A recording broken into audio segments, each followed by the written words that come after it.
Hello students, मैं आपका Akshay sir. आज हम देखेंगे जेईई एडवांस 2022 फिजिक्स का एक प्रॉब्लम। सबसे पहले प्रॉब्लम को समझ लेते क्या दिया हुआ है।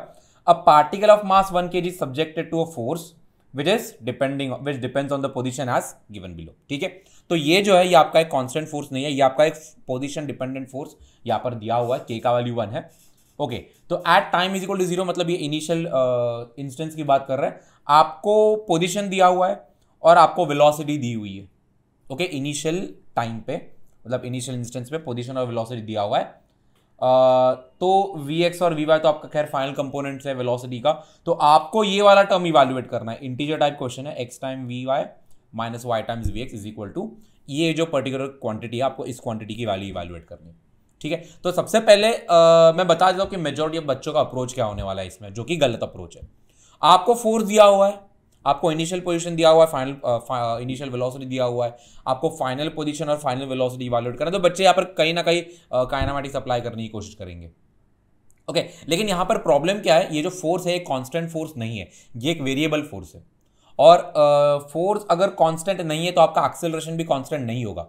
और आपके जो भी तीनों काइनेमैटिकल इक्वेशंस है ये आप तभी अप्लाई कर सकते हो जब आपका एक्सेलरेशन कांस्टेंट है। अगर आपका एक्सेलरेशन कांस्टेंट नहीं है तो आप ये कहीं ना कहीं ये इक्वेशंस अप्लाई नहीं कर सकते। तो वो तीन काइनेमैटिकल इक्वेशंस दो भूल जाओ, आपको तो मैं वैसा तो नहीं करना है। ओके, तो ये जो क्वेश्चन है इसे सॉल्व करने के लिए एक बहुत ही यूनिक तरीका है। अभी वो यूनिक तरीका एग्जैक्टली है क्या, वो हम यहाँ पर देखने वाले हैं।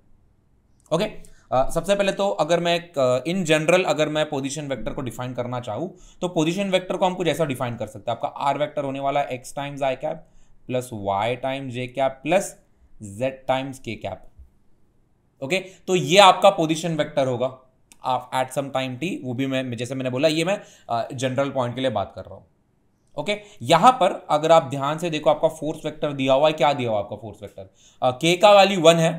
ओके, तो ये आपका बन जाएगा minus X times I cap minus Y times J cap. Okay, अगर मैं टॉर्क निकालना चाहूं, torque with respect to origin. अभी torque with respect to origin क्यों हो रहा है? बिकॉज ये जो पोजीशन है ये with respect to origin measure किया गया है।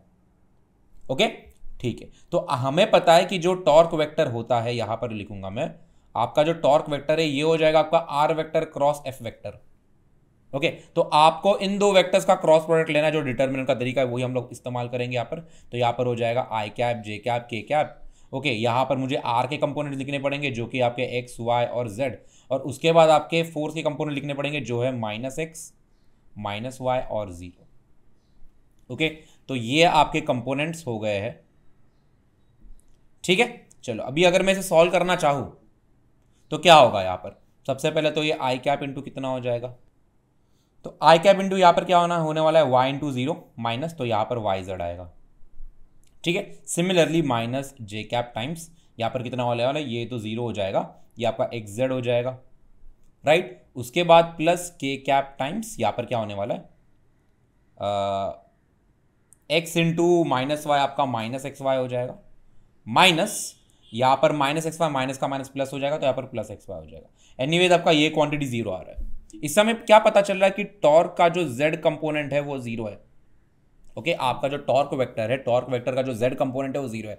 तो अगर आपके जेड कंपोनेंट में टॉर्क जीरो है मतलब आपके जेड कंपोनेंट का एंगुलर मोमेंटम कांस्टेंट होना चाहिए। तो इससे हम क्या कंक्लूड कर सकते हैं? इससे हम ये कंक्लूड कर सकते हैं कि आपका जो एंगुलर मोमेंटम है, मैं इसे एल से रिप्रेजेंट करूंगा, और एंगुलर मोमेंटम का जेड कंपोनेंट ये जीरो होना चाहिए। ओके, यही हम यूज करने वाले हैं हमारा जो भी टर्म है वो इवैल्यूएट करने के लिए। एंगुलर मोमेंटम का जेड कंपोनेंट यहाँ पे जीरो होना चाहिए। जैसे हम लोग करते थे ना कि यार फोर्स का अगर कोई पर्टिकुलर कंपोनेंट जीरो है, फॉर एग्जांपल अगर फोर्स का एक्स कंपोनेंट जीरो है तो momentum of x component will be constant. Okay, sorry मैंने यहाँ पर जीरो लिख दिया, जीरो नहीं होगा, कांस्टेंट होगा। ओके, यहाँ पर लिख देता हूं दिस इज अ कांस्टेंट।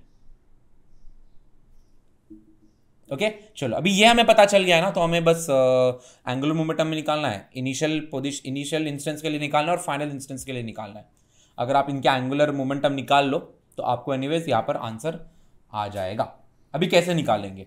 आपका इनिशियल वेलोसिटी दिया हुआ है और इनिशियल पोजीशन दिया हुआ है, इनिशियल वेलोसिटी और इनिशियल पोजीशन दिया हुआ है। तो आपको यहाँ पर एंगुलर मोमेंटम का वेक्टर फॉर्मूला अप्लाई करके सबसे पहले एंगुलर मोमेंटम निकालना है, and we are concern with the Z component of angular momentum only. Okay, तो यहां पर एंगुलर मोमेंटम का फॉर्मूला क्या होता है लिख दूंगा मैं आप, M times R vector cross V vector. Okay, चले, तो यहां पर आपका एंगुलर मोमेंटम क्या हो जाएगा, ये एंगुलर मोमेंटम इनिशियल लिखूंगा मैं, एम तो आपका खैर 1 है तो टेंशन नहीं है, तो यहाँ पे एनीवेज एक डिटर्मिनेंट आ जाएगा, डिटर्मिनेंट आ जाएगा, यहां पर मैं लिखूंगा आई कैप जे कैप के कैप, राइट। सबसे पहले मुझे आर के कंपोनेंट्स लिखने हैं जो यहाँ पर दिया हुआ है, तो एक तो सबसे पहला तो आपका 1/√2 है, आपका दूसरा कंपोनेंट √2 है, आपका तीसरा कंपोनेंट कुछ है नहीं तो एक्चुअली में वो 0 है, तो z कंपोनेंट इसका 0 है। ओके, उसके बाद v के कंपोनेंट्स दिए हुए हैं जो है -√2, उसके बाद है √2, उसके बाद है 2/π। ओके, ये आपका इनिशियल एंगुलर मोमेंटम को मैंने डिटरमिनेंट फॉर्म में लिख दिया है। अच्छा, यहाँ पे ध्यान रखने वाली बात ये है कि मुझे सिर्फ z कंपोनेंट से मतलब है, तो यहाँ पर हम लोग सिर्फ z कंपोनेंट इवेलुएट करेंगे, तो ये कितना हो जाएगा, तो समथिंग इंटू आई कैप समथिंग इंटू जे कैप मुझे नहीं निकालना है, प्लस के कैप टाइम्स, यहाँ पर हम लोग वो चीज़ इवेलुएट करेंगे, तो के कैप टाइम्स क्या हो जाएगा, 1/√2 इंटू √2 आपका 1 हो जाएगा, -√2 इंटू √2 आपका -2 हो जाएगा, माइनस माइनस यहाँ पर +√2 हो जाएगा, तो फाइनली आपको मिल रहा है समथिंग इंटू आई कैप समथिंग इंटू जे कैप, यहाँ पर आपको मिल रहा है 3 टाइम्स के कैप। ओके, 3 आपका यहाँ पर इंपॉर्टेंट है, ठीक है। चलो, ये तो मैंने इनिशियल एंगुलर मोमेंटम निकाल लिया, अभी मैं फाइनल एंगुलर मोमेंटम भी इवैल्यूएट करूंगा। तो एल फाइनल आपका क्या होगा, सेम हमें करना है, एम तो आपका एनवेज 1 है तो टेंशन नहीं है, तो यहाँ पर मिलूंगा आई कैप जे कैप के कैप। आपका जो फाइनल वेलोसिटी का vector, sorry final position vector है वो तो एक्स वाई जेड ही है, और आपका final velocity vector V X V Y और वी जेड। ओके, चलिए, तो ये आपके पास आ गया है, तो इससे आपका आई कैप, एनीवेज मैं आई कैप समथिंग इंटू आई कैप प्लस समथिंग इंटू जे कैप मैं नहीं निकालूंगा बिकॉज रिक्वायरमेंट नहीं, मुझे सिर्फ जेड कंपोनेंट से मतलब है। तो यहाँ पर क्या होने वाला है, यहाँ पर होने वाला है K cap times X into V Y minus Y into V x.